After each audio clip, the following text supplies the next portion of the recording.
Um balde de água fria no torcedor do Palmeiras, hein, senhores? Quem quer ser campeão definitivamente não pode deixar os pontos que deixou escapar agora contra Mirassol e Santos na reta final.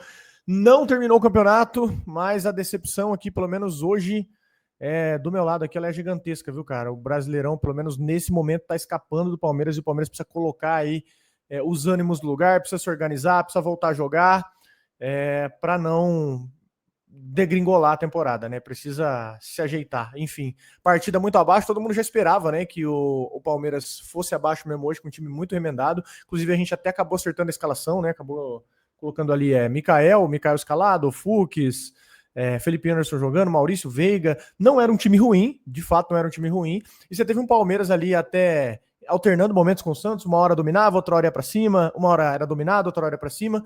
Mas, enfim, faltou o fator desequilibrante de jogo de alguns jogadores, né, cara? O Maurício muito mal. O Maurício tá na hora de começar a voltar a aparecer. O senhor Felipe Anderson, acho que a torcida tá esperando mais, né? Tá na hora de entregar mais. A gente precisa de gol contra Santos, precisa de gol contra Flamengo, gol contra o Juventude, ótimo, a gente aceita, mas tá na hora de começar a aparecer em joguinho grande, né? A gente precisa do elenco em alguns jogos assim. Só que, enfim, time muito remendado, só que nessa hora a individualidade ela também precisa aparecer, né? Você teve um Santos com um Neymar, bem dizer, nulo. Tudo bem aí, quem achar que o Neymar jogou bem, não, achei que para mim faltou intensidade. Quando o Santos joga, o time o Neymar joga, o time do Santos fica mais fragilizado ainda. E o Palmeiras não soube se aproveitar disso, né, cara? Teve chances, o Carlos Miguel também pegou algumas ali cara a cara, muito por causa da falta de entrosamento dessa formação do Palmeiras. Mas, enfim, tragédia, né, cara? Tragédia, doeu mais ainda tomar o gol no último minuto, no finalzinho, né? No último minuto, por dizer. Eu acho que seria ruim de qualquer jeito, mas o empate, se fosse até o final, igual o primeiro tempo, que foi aquele jogo morno mesmo, o Santos conseguindo algumas oportunidades, né? Mas mesmo com algumas oportunidades, foi o único chute do Santos pro gol, foi aquele que o Carlos Miguel fez a defesa com o pé, né? Se termina aquele empate morno, né? A gente até, assim, não ia aceitar, mas era mais ok. Agora sim, o Palmeiras no segundo tempo, com as chances que teve, ficou essa sensação, tipo, um pouquinho de capricho, você teria saído com a vitória lá. E sair com a vitória hoje teria sido absurdo, né? Por todas as circunstâncias do jogo. No segundo tempo ali, os ajustes do Abel funcionou, né? Pro jogo jogado, mas precisa de capricho, né? Precisa de um pouquinho mais de decisão ali mesmo. O Flaco entrou bem, mas acabou perdendo os gols, acabou perdendo os lances. O Luigi também, o próprio Maurício, que você comentou, e aí o Carlos Miguel também, né, salvando. Então tem meio que isso, assim, ao mesmo tempo que a gente em algum momento poderia ter vencido o jogo, a gente também, se não é o Carlos Miguel, talvez já teria tomado uns dois ali no primeiro tempo, né? Então, Palmeiras oscilando no final do campeonato, óbvio, teve o lance do time remendado. Eu acho que o que piora tudo é ter perdido pro Mirassol com o time titular. Porque tudo bem, Mirassol tá jogando bem, tá bem colocado e tal, mas, né, a gente tava com o time titular e você comparar as folhas salariais, assim, é um negócio absurdo de diferença. Então, se a gente ganha do Mirassol e perde hoje, né, primeiro que a questão da tabela não teria mudado muita coisa e você teria mais margem de erro para hoje. Talvez a gente nem teria perdido hoje, né, porque você teria uma margem de erro maior e jogado com um pouquinho mais de calma, mas como o Palmeiras também, assim como o Santos estava jogando ali meio precisando vencer de qualquer jeito, que o Flamengo jogou antes, dificultou. Agora a próxima rodada a coisa inverte um pouco, que o Palmeiras joga antes, né, em casa contra o Vitória, pode vencer e voltar à liderança, e aí o Flamengo joga pressionado contra o Fluminense. Isso realmente é um campeonato ponta a ponta. A única vantagem que o Palmeiras ainda tem é que se o Palmeiras, de fato, ganhar o jogo e o Flamengo perder, o Palmeiras vai estar na frente de número de vitórias, porque atualmente os dois têm o mesmo número de vitórias. Quando o Palmeiras chegar com uma vitória e eles perdendo, o Palmeiras volta para a liderança. Mas realmente faltando pouco, né? Tá faltando muito pouco jogo. Se perder a liderança, dá uma desanimada. Ainda tem muito campeonato, mas eu acho que a próxima rodada ali, eu acho que é a mais difícil pro Flamengo. Tem a última lá contra o Mirassol, mas assim, esses jogos do meio do Flamengo são bem mais tranquilos, assim. Bem mais. Então, realmente acho que a próxima rodada aí a gente vai ter que torcer pro Fluminense como se fosse realmente tricolor desde criancinha e depois do nosso jogo, né? Também, pelo amor de Deus, uma parmeirada contra o Vitória não tem como, né? Porque pior que nem o empate o Palmeiras conseguiu segurar, né? Porque era plenamente possível um empate entre Flamengo e Fluminense. Era muito viável numa rodada aí que o Palmeiras deve vencer o Vitória. É uma rodada que o Palmeiras poderia vencer o Vitória. E por isso que, para mim, é uma tragédia essa derrota. Porque se o Palmeiras empata na Vila, era um resultado ruim? Era um resultado ruim. Mas ainda é muito viável dentro do que você tem um Fla-Flu. É perfeitamente possível o Flamengo empatar no Clássico contra o Fluminense. E o Palmeiras tem empatado contra o Santos. Aí o Palmeiras tiraria a diferença contra o Vitória. Enfim, difícil, né? Mas você deixa o Flamengo com a faca e o queijo na mão, cara. Não existe perder para Mirassol e Santos do jeito que foi. Não existe, cara. Com o time titular ainda. O momento do Mirassol. Para mim, isso não existe.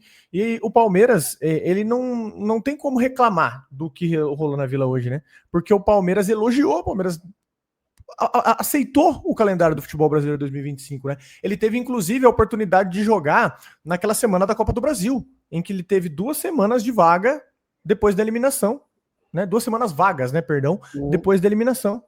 E aí a conta chegou, né, meus amigos? A conta chegou e ela foi cara, né? Ela foi cara e o Palmeiras poderia ter aproveitado isso melhor. Eu confesso que até hoje eu não entendo de ter adiado aquele jogo depois do Mundial. Porque tudo bem, pô, viagem, canseira, mas ainda você tinha todo o elenco ali, né, cara?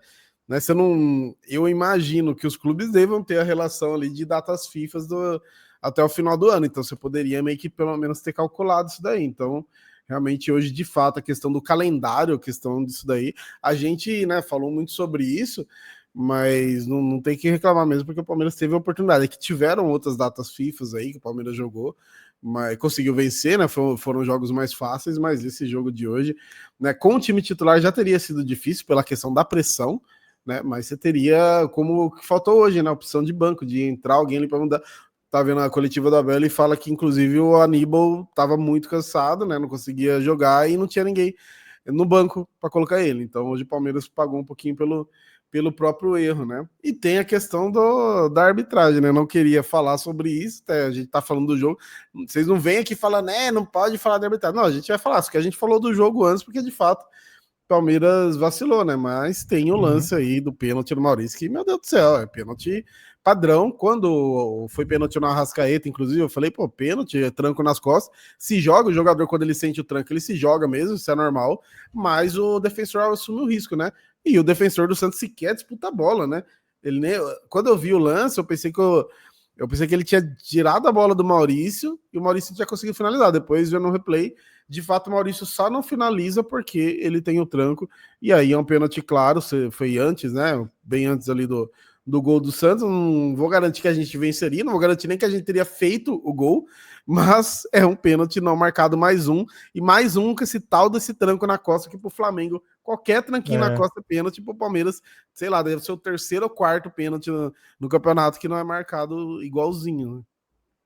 Se é no Arrascaeta, no Arrascaída aí, no Arrascaeta, conforme dizem aí, seria a marca da Cal e sem conversa, meu amigo. E o Abel Ferreira que comentou aí sobre o Bruno Henrique, né? Ele que foi bem taxativo, vai mudar nada, né? Vou falar sobre isso agora. O poste vai continuar mijando no cachorro, mas é isso, né? Eu sou um cidadão paulistano, né? Considero-me esse título, trabalho há 5 anos no Brasil. Foi muito bem recebido, sou muito grato ao futebol brasileiro, sou muito grato a todas as pessoas que me receberam aqui. Acho que o futebol realmente aqui está no gênese das pessoas que vivem aqui no Brasil. Vocês respiram futebol, as pessoas respiram futebol, as torcidas respiram futebol.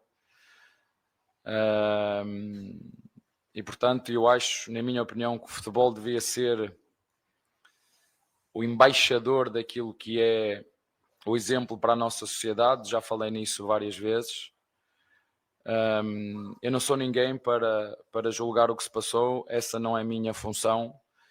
Eu só acho que o futebol tem que ser o embaixador daquilo que são os valores, daquilo que é o respeito, daquilo que é a ética, daquilo que é a educação para as gerações presentes e para as gerações futuras. Portanto, digo com toda a certeza que o futebol faz parte do vosso sangue, o futebol faz de vós nosso.